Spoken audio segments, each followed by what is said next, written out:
marami naman ang humuhula o sumasagot kung fake news ba ito, itong blind item na to, gawa-gawa lang ba, blind item na merong isang A-list na actress na mukhang nabinbin, hindi natuloy, naudlot ang pagpapakasal sa ibang bansa sa kaniyang fiancé na isang bilyonaryo.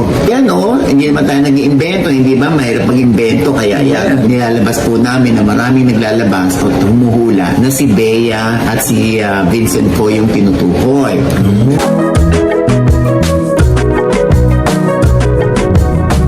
Congratulations, Bea Alonzo and Vincent Ko. Finally, they got married na. Talent manager na si OG Diaz, kinumpirma ang totoong balita sa kasalan ni Bea Alonzo at ang negosyanteng si Vincent Ko.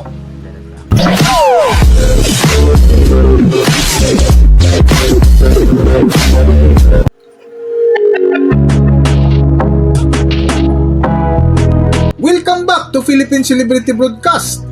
Kumpirmadong kasal na nga ang aktres na si Bea Alonzo sa negosyanteng si Vincent Ko. Ito'y ayon sa balitang inilabas ng talent manager na si OG Diaz. Kung matatandaan itong mga nakalipas na buwan ay ilang beses din ito inilabas sa vlog ni OG Diaz na kung saan ibinahagi nila ang ilang blind item na naglabasan ukol sa balita na napornada ang kasal ni Bea Alonzo at Vincent Ko. Marami naman ang humuhula o sumasagot kung fake news ba ito, itong blind item na to, gawa-gawa lang ba, blind item na merong isang A-list na actress na mukhang nabinbin, hindi natuloy, naudlot ang pagpapakasal sa ibang bansa sa kaniyang fiancé na isang bilyonaryo. Yan ay nakalagay sa billionaire.com. Dito nagsimula yung blind item. Kilala mo ba yun, Brenda? Hindi, mag-usap lang kayo, Mama Loy. Tikinig lang ako. Nakaganyan yan. Mamaya nakaganyan yan. Ay! Ito may shakes. Ay, nako. Babalik tayo dito. Yung iba nag-uunahan sa paghuhula. Gumagawa na rin sila ng mga post na si Bea Alonzo yung tinutukoy at si Vincent Ko ng Pure Gold ang tinutukoy. Ayan hindi naman tayo nag-iimbento, hindi ba? Mahirap mag-imbento, kaya yan, nilalabas po namin na maraming naglalabas o humuhula na si Bea at si Vincent Ko yung tinutukoy. Ano nga bang rason? Ayon na doon sa blind item, ha? Ang sabi, dahil daw sa prenup agreement, parang yun yatang pamilya daw po ng bilyonaryo, may inilatag na mga kondisyon bago sila ikasal. Yun na doon sa prenup agreement. Na hindi daw yata pinirmahan nung A-list na actress. Kaya nga, meron namang tayong narinig na isa-isa lang tinatawagan yung mga bisita na lilipad sa Spain. Ay, yan ba yung team ni Jessica, kuya? Gaga, yung lumipad ang aming team. Hindi yun. Napapalipad yung wetsabi ko pag sinasunod nila. Hindi yun, Brenda.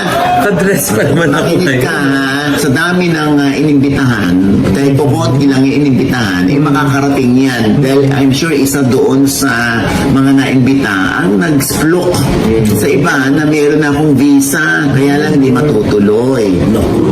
Oo. Sayang. Ngunit kagabi, July 14, 2026, ay isa si OG Diaz sa unang naglabas na balitang ikinasal na nga ang aktris na si Bea Alonzo sa negosyanteng si Vincent Ko na kung saan bumati pa si OG Diaz ng congratulations.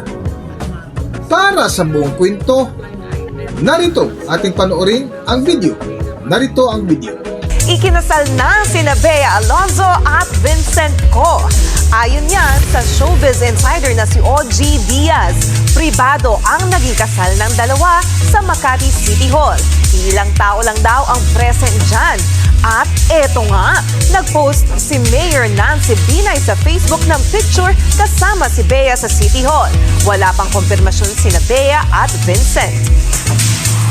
Congratulations, Bea Alonzo and Vincent Ko. Finally, they got married na sa Makati anong July 13 at 7 p.m. At ayun nga, meron nga nagpadala sa akin ng retrato. Ay, oo nga, confirm nga, sabi ko.